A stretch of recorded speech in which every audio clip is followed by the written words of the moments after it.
Friends, आज के इस वीडियो में हम बात करेंगे व्हीटस्टोन ब्रिज के ऊपर। व्हीटस्टोन ब्रिज फिजिक्स में एक ऐसा प्रिंसिपल है जिसके ऊपर बहुत सारे डिवाइसेस को बनाया गया है। मीटर ब्रिज इसमें से एक है। मीटर ब्रिज आपके सिलेबस में भी है क्लास 12 के। तो चलिए सबसे पहले व्हीटस्टोन ब्रिज को समझ लेते हैं। व्हीटस्टोन ब्रिज क्या होता है? व्हीटस्टोन ब्रिज बेसिकली 4 रेजिस्टेंसेस का एक अरेंजमेंट है।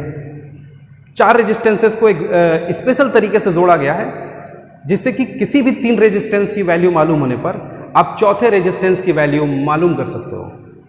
जैसे ये मान लीजिए कोई भी 4 रेजिस्टेंसेस को किसी स्क्वायर के साइड्स के एलोंग कनेक्ट किया गया है।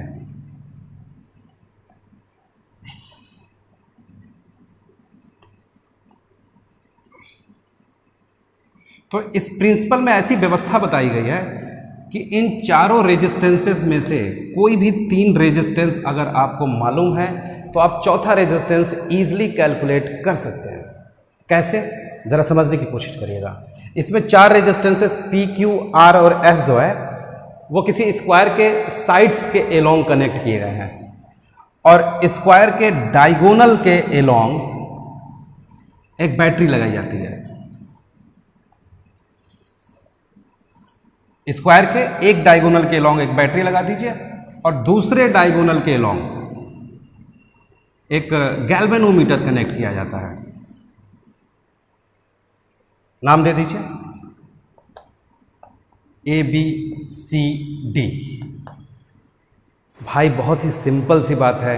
व्हीटस्टोन ब्रिज में 4 रेजिस्टेंसेस को कनेक्ट किया गया है किसी स्क्वायर के साइड्स के एलोंग और उस स्क्वायर के डायगोनल के एलोंग एक बैटरी लगाई गई है और दूसरे डायगोनल के एलोंग एक गैल्वेनोमीटर को कनेक्ट किया गया है। गैल्वेनोमीटर क्या होता है? गैल्वेनोमीटर एक ऐसी डिवाइस है जो सर्किट में करंट है या नहीं उसको डिटेक्ट करती है। जैसे कि अगर जब भी इस वायर में करंट होगी तो गैल्वेनोमीटर की जो निडल है वो निडल डिफ्लेक्ट करके शो कर देगी कि इसमें करंट है। और अगर गैल्वेनोमीटर के निडल में कोई डिफ्लेक्शन नहीं है तो इसका यह मतलब निकला कि इस वाले वायर में कोई भी करंट नहीं है। तो बेसिकली ये करंट डिटेक्टिंग डिवाइस है। व्हीटस्टोन ब्रिज में कोई भी 3 रेजिस्टेंस अगर आपको मालूम है कि कितने का है तो चौथा वाला आप मालूम कर सकते हो। और ये सब कैसे मुमकिन है, ज़रा इसको समझने के लिए बैटरी से करंट चलाइए। ये करंट निश्चित यहाँ पर जंक्शन लॉ से बटेगी। अरे भाई ये एक तार था, ये तार यहाँ पर 2 तारों में बट रहा है तो जब भी तार बटेगा तो करंट बढ़ जाएगा। तो यहाँ पर मान लीजिए कि I1 करंट चल रही है और इसमें I2 करंट। अब ध्यान दीजिएगा, ये जो I1 करंट आगे बढ़ रही है यहाँ पर भी करंट 2 हिस्सों में बटेगी क्योंकि यहाँ भी तार 2 हिस्सों में बट रहा है तो जंक्शन लॉ से करंट बटना चाहिए। लेकिन क्या कोई ऐसी कंडीशन है कि इस तार में जो करंट है वो पूरी इसमें चली जाए? ये करंट बिल्कुल ही बट करके इसमें ना जाए, पूरी करंट इसमें चली जाए। क्या ये पॉसिबल है? तो बेटा ये पॉसिबल है। अगर ये पॉइंट और ये पॉइंट सेम पोटेंशियल पर हो जाए, ये पॉइंट और ये पॉइंट सेम पोटेंशियल पर हो जाए तो कोई भी करंट इसमें नहीं जाएगी क्योंकि करंट किसी वायर में तब फ्लो करती है जब वायर के एंड्स पर पोटेंशियल का डिफरेंस होता है। तो किसी भी तरीके से, अभी वो तरीका नहीं पता, लेकिन अगर वो तरीका आपको मैं बताऊंगा, ये पॉइंट अगर सेम पोटेंशियल पे हो जाए तो निश्चित ही ये पूरी करंट इसमें जाएगी। अगर ये सेम पोटेंशियल पे हो जाए तो, और इसमें जो करंट I2 आ रही है वो करंट पूरी इसमें चली जाएगी।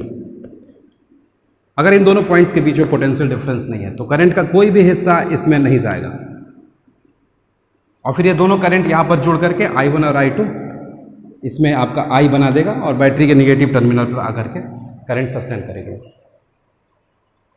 अब मसला ये है कि ये पॉइंट और ये पॉइंट सेम पोटेंशियल पर कैसे हो सकते हैं? इसका आंसर है हो सकता है। बैटरी के पॉजिटिव टर्मिनल की तरफ से पोटेंशियल ड्रॉप होना शुरू होता है और हमने बताया था कि पोटेंशियल हमेशा रेजिस्टेंस में ही ड्रॉप होता है। तो देखो यहाँ तक तो कोई पोटेंशियल ड्रॉप ही नहीं है क्योंकि रेजिस्टेंस नहीं मिला अभी, पोटेंशियल हमेशा रेजिस्टेंस में गिरता है। तो यहाँ तक में जितना पोटेंशियल ड्रॉप हो रहा है, अगर यहाँ तक में भी उतना ही पोटेंशियल ड्रॉप हो, यहाँ तक में जितना पोटेंशियल ड्रॉप है उतना ही पोटेंशियल ड्रॉप यहाँ तक में हो, तो निश्चित ही ए और सी सेम पोटेंशियल्स पर होंगे।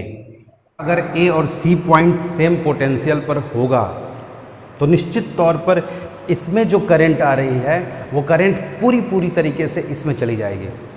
करंट का कोई भी हिस्सा इसमें नहीं जाएगा। और इसमें क्यों नहीं जा रहा है? क्योंकि किसी तार में करंट तब दौड़ती है जब उस तार के दोनों एंड्स पर पोटेंशियल का कुछ डिफरेंस हो। करंट हमेशा पोटेंशियल डिफरेंस के कारण बनती है। तो अगर ये पॉइंट और ये पॉइंट सेम पोटेंशियल पर होगा तो कोई संदेह नहीं है कि इसकी सारी करंट इसमें चली जाएगी। और ठीक वैसे ही इसमें जो करंट आ रही है वो पूरी करंट इसमें चली जाएगी, करंट का कोई भी हिस्सा इधर नहीं जाएगा। और तब हम लोग एक बात लिख सकते हैं कि पोटेंशियल बी और ए के बीच में जो गिरा, potential difference between B and A, वो बराबर होगा current is multiplied by resistance. Current I1 है, रेजिस्टेंस P। अब अगर आप B और C के बीच में पोटेंशियल डिफरेंस निकालें, B और C के बीच में पोटेंशियल डिफरेंस निकालें तो current I2 is multiplied by resistance R। और A और C सेम पोटेंशियल पर होने के लिए क्या जरूरी है? A और C सेम पोटेंशियल पर कब हो सकता है? जब इसमें पोटेंशियल जितना गिरा है उतना ही पोटेंशियल यहां भी गिरे, तो निश्चित तौर पर A और C सेम पोटेंशियल पर होंगे। यानी कि VBA की वैल्यू बराबर हो VBC के। तो VBA आपका I1P है और VBC आपका I2R है। ये इक्वेशन फर्स्ट करके आप छोड़ दीजिए। इसी तरीके से A और D के बीच में अगर आप पोटेंशियल डिफरेंस निकालेंगे तो आपको मिलेगा VAD is equal to I1Q, current is multiplied by resistance. C और D के बीच में पोटेंशियल डिफरेंस निकालेंगे तो वो मिलेगा current is multiplied by resistance I2S। अब ध्यान दीजिएगा, चूंकि A और C सेम पोटेंशियल पर है और D कॉमन पॉइंट है, तो A और D के बीच में जो पोटेंशियल का डिफरेंस होगा वही पोटेंशियल डिफरेंस C और D के बीच में होगा।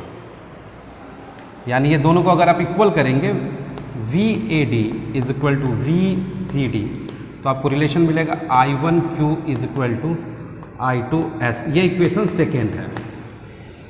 इस इक्वेशन को इस इक्वेशन से अगर डिवाइड करोगे तो एक काफ़ी इंपॉर्टेंट फार्मूला मिलता है आपको, और फार्मूला ये है कि डिवाइड करिए इसको। तो डिवाइड करोगे तो आपके पास आ जाएगा P/Q is equal to R/S। This is the relation between 4 resistances. और कोई भी 3 रेजिस्टेंस आपको मालूम है तो आप चौथा रेजिस्टेंस मालूम कर पाओगे यूजिंग दिस फार्मूला। बट इस सिचुएशन को हम लोग कहते हैं कि व्हीटस्टोन ब्रिज जो है वो बैलेंस है। जब कोई व्हीटस्टोन ब्रिज बैलेंस होता है केवल तभी के लिए ये फार्मूला करेक्ट है। और बैलेंसिंग की क्या सिचुएशन है? बैलेंसिंग की सिचुएशन ये है कि डायगोनल आर्म में कोई भी करंट ना जाए। और डायगोनल आर्म में करंट नहीं गई है मालूम कैसे चलेगा? इस गैल्वेनोमीटर की सहायता से। गैल्वेनोमीटर की निडल में अगर कोई डिफ्लेक्शन नहीं है, इसका अर्थ यह निकला कि गैल्वेनोमीटर वाले आर्म में कोई भी करंट नहीं है, और व्हीटस्टोन ब्रिज को हम लोग बैलेंस कहते हैं। और बैलेंसिंग सिचुएशन में ही केवल ये फार्मूला करेक्ट है।